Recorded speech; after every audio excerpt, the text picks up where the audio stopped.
News on Golden CTV. I'm Titilope Mustafa.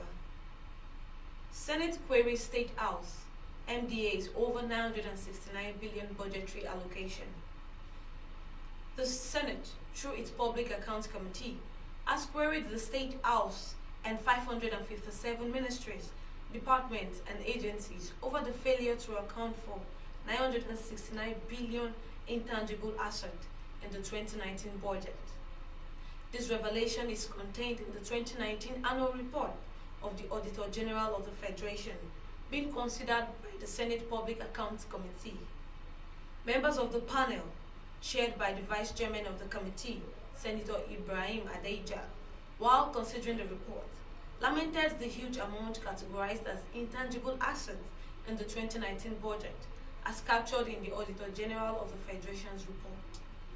According to Saibu Sikiru, the representative of the Accountant General of the Federation, he said the template will be redesigned to accommodate the observation in subsequent years.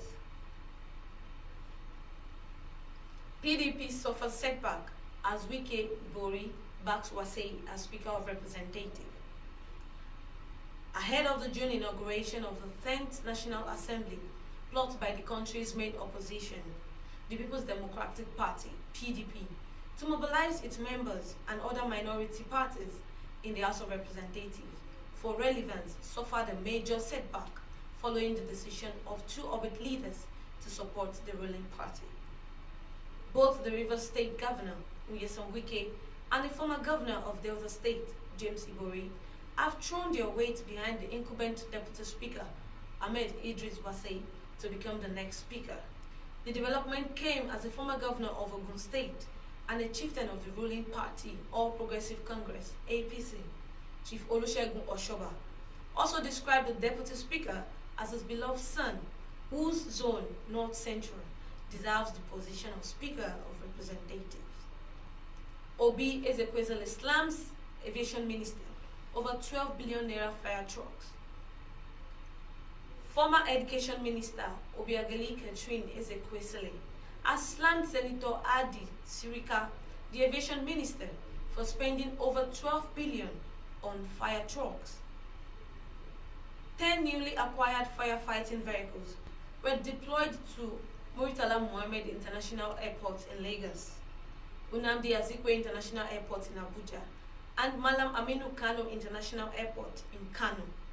According to the Aviation Minister, providing critical safety equipment was critical to preventing future accidents.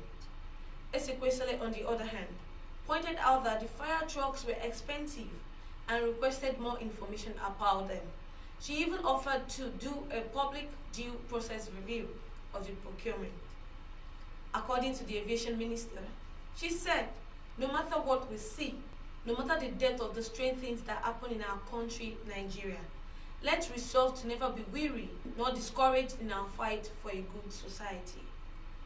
It's still the headline news on Golden CTV. Stay tuned. Be happy when you play with renewed, repackaged Bet WGB. Welcome back. It's still the headline news on Golden CTV. Court grants interim forfeiture of 725 million Banana Island property linked to ex-Nimasa DG. The Federal High Court sitting in Lagos has granted an order of interim forfeiture of 725 million and plots J37A 218 Close, 2nd Avenue, Banana Island, Ikoyi, Lagos, allegedly diverted from the Nigerian Maritime Administration and Safety Agency, NIMASA. Justice Tijani Ringem made the order sequel to a motion ex parte filed and argued by Economic and Financial Crime Commission, EFCC counsel, Bilkisu Buhari. Buhari told the judge that the sum was reasonably suspected to be proceeds of unlawful activities, while the property was reasonably suspected to have been acquired with proceeds of unlawful activities. Buhari also prayed for an order directing the EFCC to publish the interim order in the national newspaper.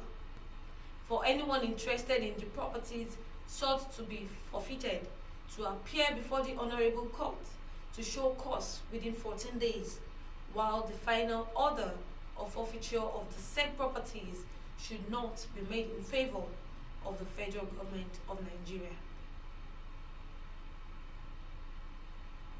Portable meets bail conditions, regains freedom.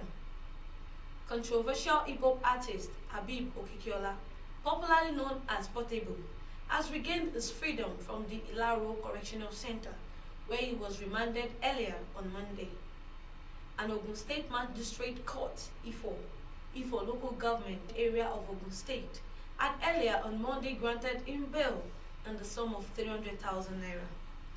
The State Police Command arraigned him on a 5-count bordering on assault, among others. He was accused of assaulting policemen who went to his bar for official duties. We'll go on a short break. Stay tuned. Be happy when you play with renewed, repackaged Bet WGB. Welcome back. It's the sports news on Golden CTV. FIFA strips Peru of Under-17 World Cup hosting right. FIFA had withdrawn the 2023 Under-17 World Cup from Peru, given the inability of the host country to fulfill its commitment to completing the infrastructure required. The biennial competition was due to hold in Peru in 2021, but was cancelled because of the COVID pandemic. Brazil won as host in 2019.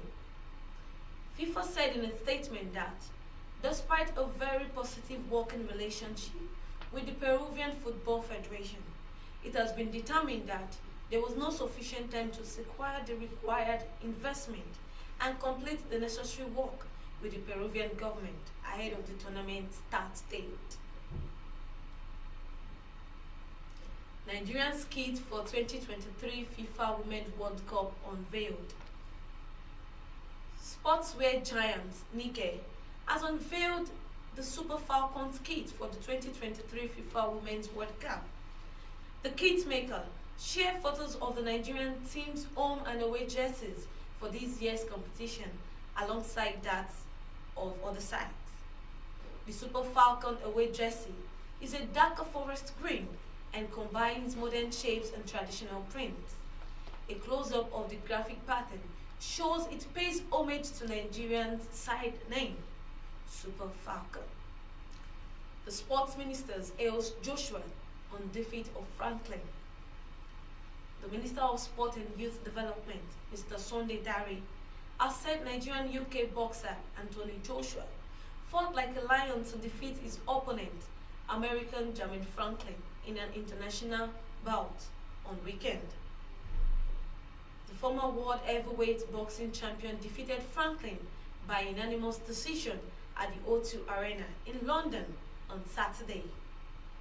The victory was the first to be recorded by Joshua after his September 2022 loss to Alexander Usyk in Saudi Arabia.